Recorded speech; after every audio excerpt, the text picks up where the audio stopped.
Είναι ένας επισκέψιμος χώρος, είναι το μητάτο που χτίζουν οι βοσκοί. Ένας βοσκός έχει πέσει στα όρη μόνο πέτρες.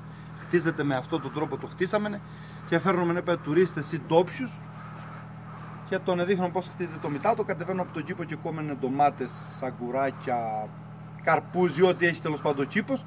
Κατεβαίνουμε μετά, λαλούμενε τα ζώα με τις χείλους και παίρνουν εκεί στο θεατράκι, είναι θεατράκι εκεί. Αρμέγουνε αυτοί, αρμέμενε εμείς, κουρέμε ένα δυο παίρνουν το γάλα και έρχονται έπαε μέσα και το βάλουν έπαε στο τσικάλι και το τυροκομούμενε.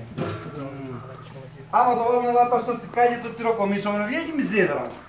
Ξέρω, είμαι σέφτη. Μπράβο, την τρώμε και την πίνουμε με μια ρατσί. Και μετά καθόμαστε να παίρνετε στα τραπέζα και τρώμενε. Αυτό είναι δικό σου... Ναι, δική μου επιχείρηση. Οικογενειακή επιχείρηση. Και τρώμενε και πίνομενε στο τραπέζι, κάνουμε ρατσί από κάτω, κάνουμε αντικριστά γουλίδια. Και τρώμενε αντικριστό, τηγανιτές πατάτες, κουκουβάγιες, ντομάτες και σία.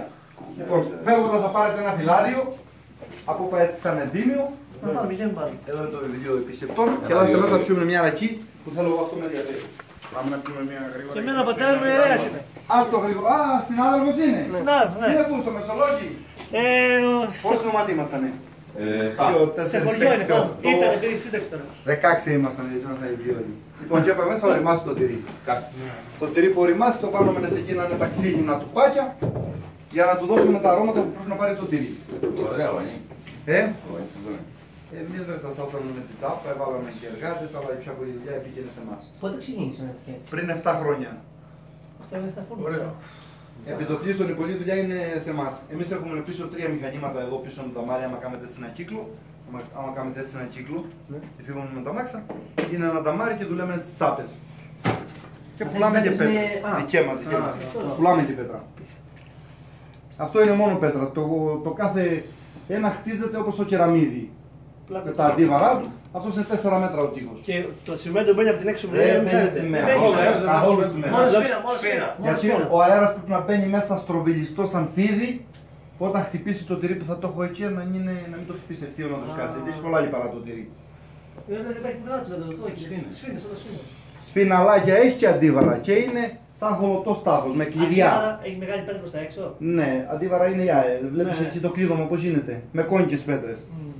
Ο κύκλος όταν είναι έτσι, δεν πέφτει ποτέ. Φαντάσου όταν είναι έτσι ότι σφίγγει ένα σφίγγι. Ποιος είναι μηχανικός, κάποιος πρέπει να είναι μηχανικός. Είναι μηχανικός, οικοδόμος. Οικοδόμος. Μπράβο, τα ψάχνεις τώρα εσύ. Πρέπει να παίρνω μια ρακή. Και το έχουμε κάνει επισκέψιμο χώρο για τον κόσμο, για τους τουρίστες, για εμάς, για την τρέλα μας. Απίστευτο. Πολύ καλό. Απίστευτο. Το κάθε ένα έχει 860 κυβικά πέτρα κυβισμένο από το Πανεπιστήμιο των Ωραίων. Με ωμέγα των Λουνών. Έχουμε φτιάξει το Πανεπιστήμιο των Λουνών. Με ωμέγα των Ωραίων. Οι τεχνίτες είναι από εδώ, έτσι. Τεχνίτες, αρχηγέ δεν υπάρχει τεχνίτες. Τεχνίτες είναι μόνο να μην το πω. Ποιος δεν έχει ρακί. Ο κόλος της Υγείας. Μπράβο, κάνεις το γυλό βεργανί. Εμείς εκάσαμε ΝΕΠΑΕ και... Μερακλής θέλουμε, μερακλής. Σε όντρα δεν έχει ρακί. Έχουμε όλοι. Παρέχει όλο για. Υγεία. Υγεία. Σας βρήκαμε. Άμα μπείτε στο site θα το δείτε. Η ντομάτα αυτή όπως είπαμε είναι και τα κουράκια από τον κήπο.